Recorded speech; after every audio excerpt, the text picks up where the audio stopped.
रेगिस्तान की हवा में एक अनकहा डर घुला था। धूप की तपिश में रेत ऐसे चमक रही थी जैसे किसी ने आग के छोटे छोटे टुकड़े बिखेर दिए हों। दूर हराइजन पर एक अकेला पेड़, जिसकी टेढ़ी डालियां किसी बूढ़े आदमी की उंगलियों सी लगती थी। वहीं के पास थी एक छोटी सी झोंपड़ी, मिट्टी और फूस की, जैसे किसी ने बस जिंदा रहने के लिए बना ली हो। उस झोंपड़ी में रहती थी सहरा। नाम जितना खूबसूरत, जिंदगी उतनी ही सूनी। वो सुबह उठकर पहले आसमान को देखती, फिर रेत की ओर झुककर हथेलियों में रेत भरती और कहती, आज तुम भी तप रही हो, ठीक मेरी तरह। उसकी उम्र मुश्किल से 20 साल रही होगी। काले बाल, गेहुआ रंग, आंखों में उदासी का रेगिस्तान। वो ऐसी लड़की थी जो खुद रेत में गुम हो जाए तो शायद कोई ढूंढ भी न पाए। वो अपने माता पिता की आखिरी निशानी थी। कभी यहां एक छोटा कस्बा था, नूरपुर, पर अब वो रेत में दफन हो चुका था। तूफान ने सब कुछ मिटा दिया था। बस सहरा और उसकी यादें बची थीं। रात को जब हवा चलती तो रेत के कण उसकी झोंपड़ी से टकराते, जैसे कोई दरवाजा खटखटा रहा हो। वो अक्सर सोचती, क्या ये वही हैं जो चले गए, या रेत की आवाज मुझे बुला रही है। उसकी जिंदगी बस एक ही चीज पर टिक गई थी, पानी। सुबह से लेकर दोपहर तक वो मीलों दूर चलती, सिर्फ एक मटका भरने के लिए। कभी पानी मिलता, कभी नहीं, पर वो हार नहीं मानती थी। उसकी चाल में एक अजीब दृढ़ता थी, जैसे हर कदम पर वो रेत को चुनौती दे रही हो। उस रास्ते पर अक्सर कुछ अमीर काफिले गुजरते, ऊंटों पर सजेजे लोग, जिनके कपड़ों से इत्र की खुशबू आती थी।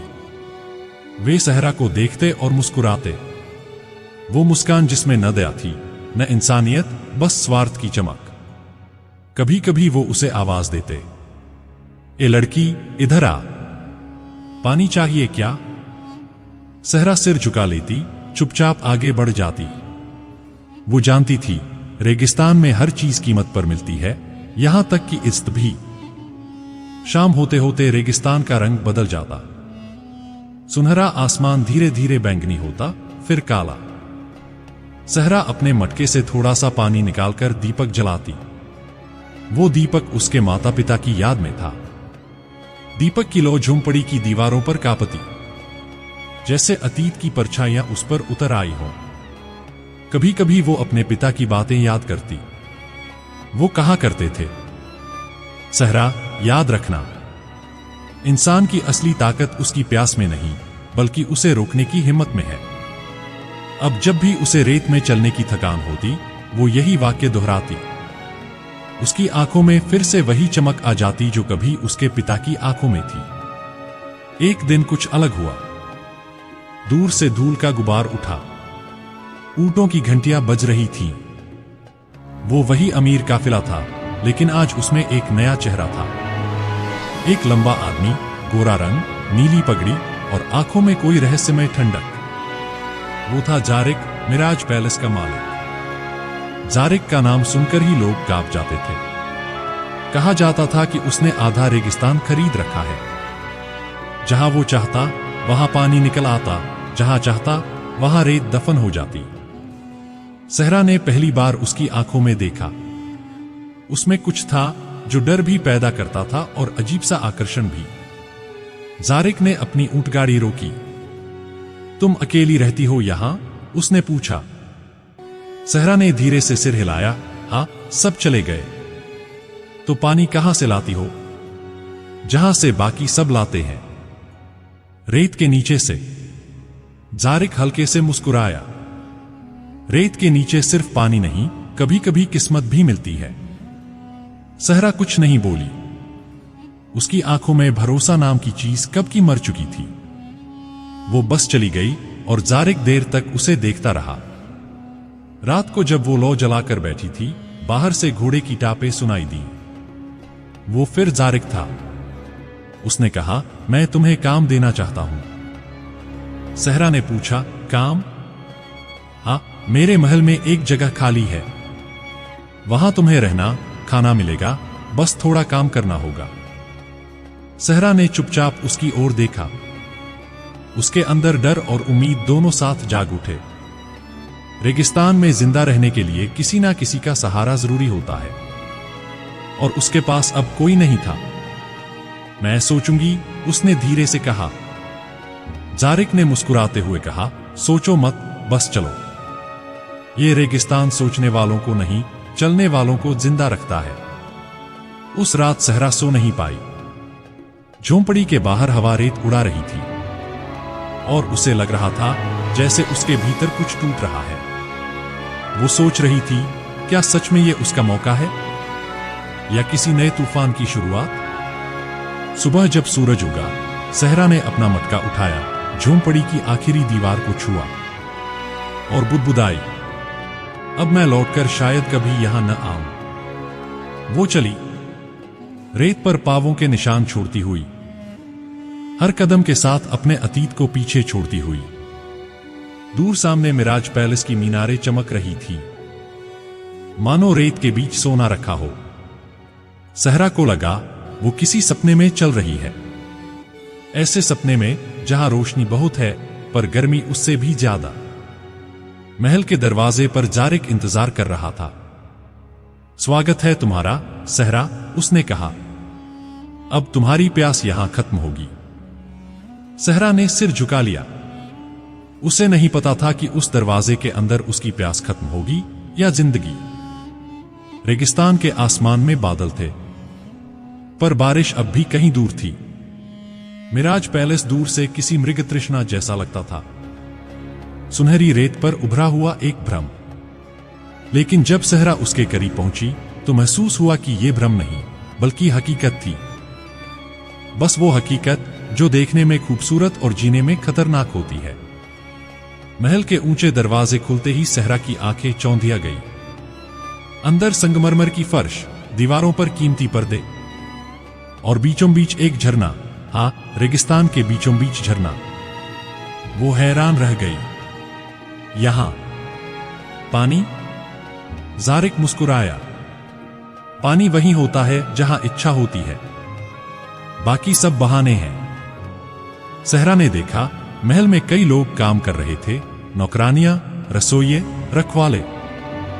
सबके चेहरों पर एक जैसी खामोशी थी। कोई ज्यादा बोलता नहीं था, मानो हर किसी को किसी अदृश्य डर ने बांध रखा हो।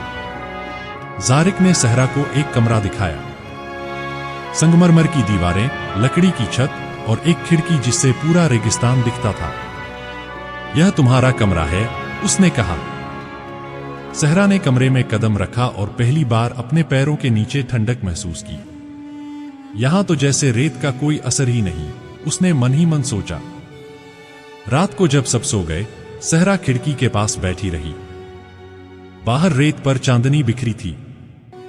महल की मीनारें उस चांदनी में अजीब सी सफेदी से चमक रही थी, जैसे किसी कब्रिस्तान की शांति उतर आई हो। तभी उसने नीचे आंगन में एक परछाई देखी, किसी औरत की। वो धीमे धीमे चल रही थी और उसकी चूड़ियों की आवाज सन्नाटे में गूंज रही थी। सहरा ने झांक कर देखा, पर जैसे ही वो औरत मुड़ी, उसका चेहरा रेत की तरह बिखर गया। सहरा डर गई। वो पीछे हट गई और सांस लेने लगी। क्या ये सपना है? पर उसके भीतर कहीं कोई आवाज थी। यह महल सिर्फ दीवारों से नहीं बना, ये उन आत्माओं से बना है जो यहां दबाई गई हैं। अगले दिन उसने बाकी काम करने वाली औरतों से पूछा, कल रात कोई आंगन में था? सबने एक दूसरे को देखा और फिर एक बुजुर्ग बोली, यहां कुछ बातें मत पूछो बेटी, यह महल सुनता है, और जो सवाल ज्यादा पूछता है वो ज्यादा दिन नहीं रहता। सहरा चुप हो गई, लेकिन उसका मन शांत नहीं था। वो महसूस कर रही थी कि इस जगह में कुछ ऐसा है जो आंखों से नहीं दिखता, पर दिल महसूस कर सकता है। दोपहर में जारिक ने उसे बुलाया। तुम्हें अब से मेरे निजी हिस्से में काम करना होगा, उसने कहा। वो उसे महल के पश्चिमी हिस्से में ले गया। वह हिस्सा बाकी महल से बिल्कुल अलग था। दीवारें काली संगमरमर की, झूमर नीले क्रिस्टल के और हवा में अजीब ठंडक। यह मेरा हिस्सा है जहां सिर्फ मैं आता हूं, जारिक ने कहा। तुम यहां सफाई रखोगी और कोई भी चीज छूना नहीं। सहरा ने सिर हिलाया। ठीक है। जब वो सफाई कर रही थी, उसकी नजर एक पुराने आईने पर पड़ी। आईने के किनारों पर सोने की नक्काशी थी, पर जब उसने उसमें देखा तो खुद की परछाई नहीं दिखी, सिर्फ रेत का तूफान। वो घबरा गई, पीछे हटी। यह क्या है? पीछे से जारिक की आवाज आई। वो आईना नहीं, इतिहास है। इस महल में जो खोया वो वहीं दिखता है। सहरा कांप उठी। उसे लगा जैसे उस आईने ने उसके भीतर झांक लिया हो। रात को वो सो नहीं पाई। हर आवाज, हर परछाई अब उसे डराने लगी थी। कुछ दिनों बाद सहरा ने देखा कि महल के एक हिस्से में कभी कोई नहीं जाता। दरवाजा बंद रहता था, उस पर मोटे ताले जड़े थे। कहा जाता था वहां कभी जारिक की बीवी रहती थी, जो अचानक गायब हो गई थी। कहानी थी कि वो औरत बहुत खूबसूरत थी, लेकिन जारिक की महत्वाकांक्षा उससे बड़ी। कहते हैं एक रात उसने झरने के पास जारिक से कुछ पूछा, और फिर सुबह उसका शरीर नहीं मिला, बस उसकी चूड़ियां। सहरा को यह सब सुनकर नींद उड़ गई। वो सोचने लगी, क्या वही औरत थी जो मैंने पहली रात आंगन में देखी थी? एक दिन जब जारिक कहीं बाहर गया, सहरा उस बंद दरवाजे के पास गई। ताले पर हाथ रखते ही उसे झटका सा लगा, मानो ताला धड़क रहा हो। उसने हाथ पीछे खींच लिया। अचानक उसे किसी के कदमों की आहट सुनाई दी। वो मुड़ी, और वहां खड़ी थी वही बुजुर्ग औरत जिसने पहले उसे चुप कराया था। उसने कहा, मत छू उस दरवाजे को बेटी, वो जगह नहीं, वो कब्र है। हर आत्मा की एक आवाज होती है, पर कुछ आवाजें सुनने लायक नहीं होती। सहरा ने पूछा, क्या तुम जानती हो अंदर क्या है? बुजुर्ग बोली, हाँ, वो सब कुछ जो जारिक ने खो दिया और जो पाने की कोशिश में रेत में दब गया। उसकी आंखों से आंसू निकल पड़े। फिर वो चुपचाप चली गई। सहरा वहीं खड़ी रही, दिल की धड़कनें तेज। रेगिस्तान का सन्नाटा अब महल के अंदर उतर आया था। रात को जब सब सो गए, सहरा फिर खिड़की के पास बैठी थी। बाहर हवा चल रही थी और रेत के कण चांदनी में नाच रहे थे। अचानक वही परछाई फिर दिखी, इस बार और करीब। वो झरने के पास खड़ी थी, सफेद कपड़ों में लिपटी हुई। सहरा ने खिड़की खोली और एक आवाज सुनी, धीमी पर साफ, मुझे आजाद करो। सहरा का दिल जोर से धड़कने लगा। उसने देखा झरने का पानी अब लाल हो रहा था। वो पीछे हट गई, पर आवाज फिर आई, मैं वहीं हूं जहां दरवाजा बंद है। वो गिरते पड़ते कमरे से बाहर भागी, पर गलियारों में कोई नहीं था, बस हवा थी और झरने की गूंज। वो समझ गई, ये कोई सपना नहीं, इस महल की नींद में कोई दर्द दबा है जो अब जाग रहा है। अगले दिन जारिक लौटा तो सहरा चुप थी।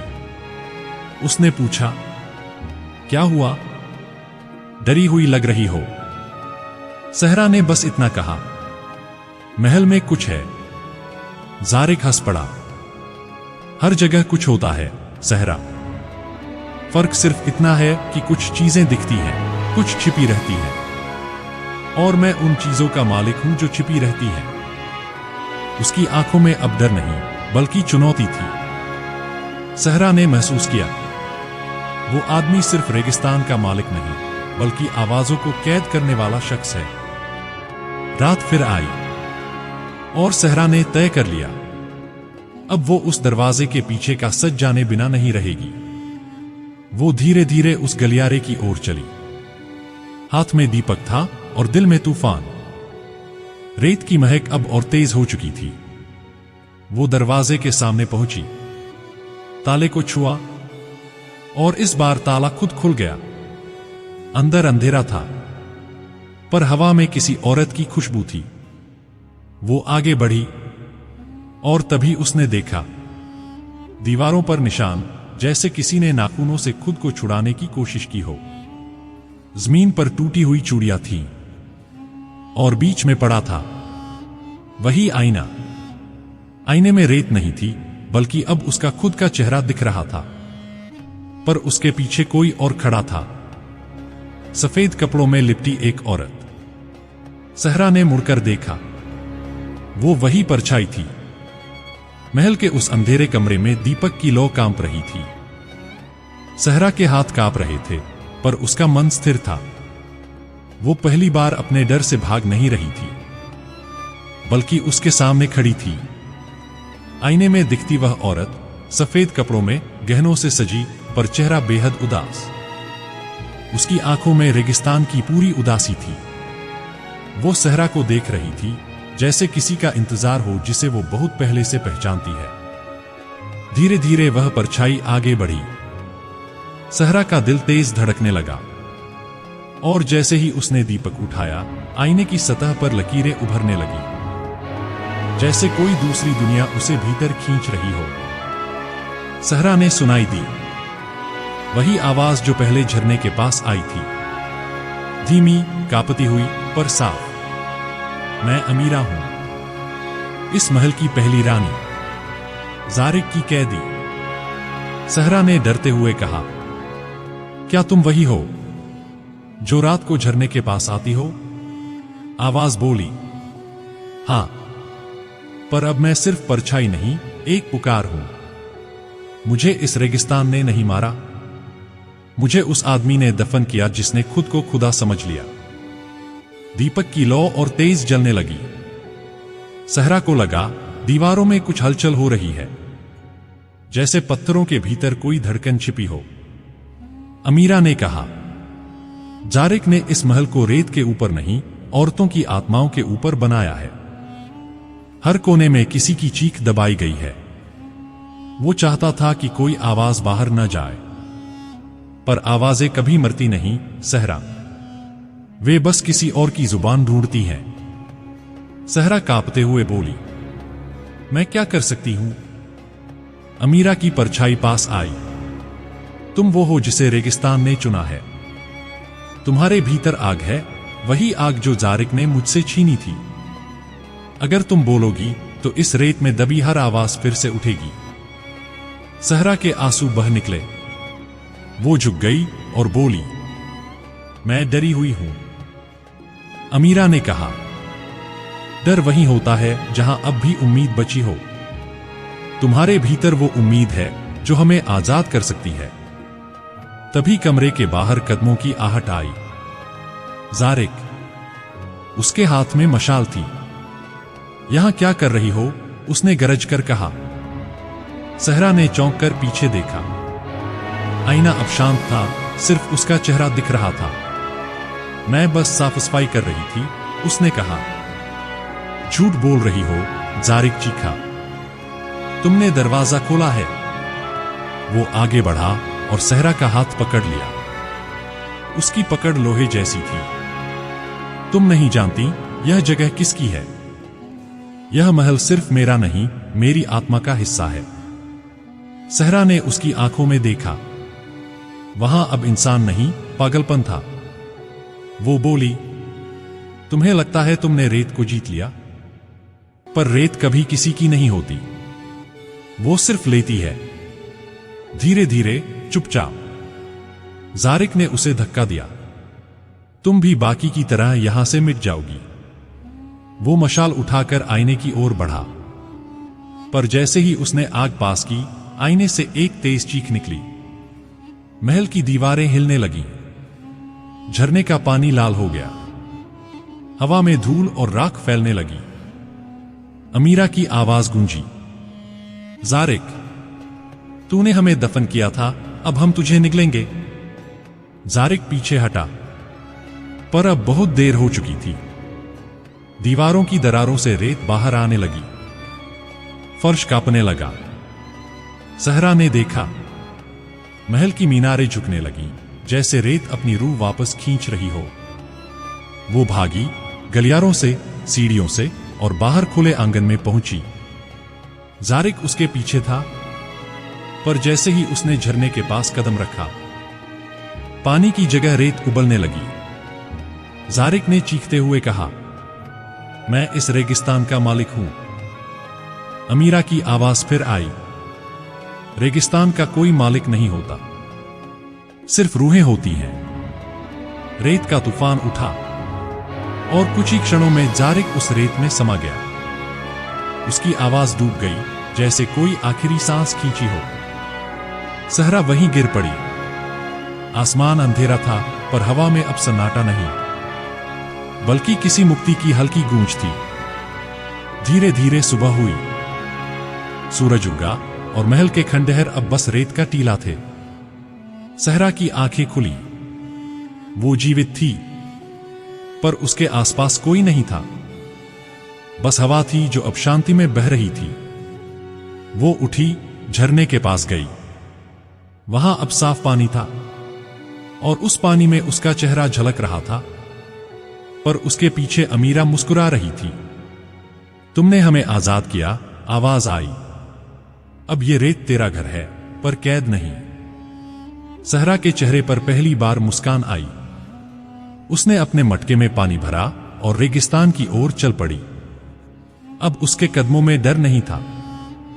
हर रेत का कण जैसे उसका नाम पुकार रहा था, सहरा, सहरा।